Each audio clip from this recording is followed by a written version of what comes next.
கன்னித்தமிழ் பாடுவது புது சுகமே, அதில் காண்பதெல்லாம் கந்தன் கவிநயமே. கன்னித்தமிழ் பாடுவது புது சுகமே, அதில் காண்பதெல்லாம் கந்தன் கவிநயமே. என்னையே தந்து விட்டேன் கந்தனிடமே, என்னையே தந்து விட்டேன் கந்தனிடமே.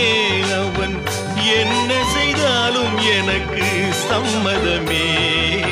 எந்தன் குரலில் இனிப்பதெல்லாம் கந்தன் குரலே, இன்பம் தந்து காப்பதெல்லாம் கந்தன் அருளே.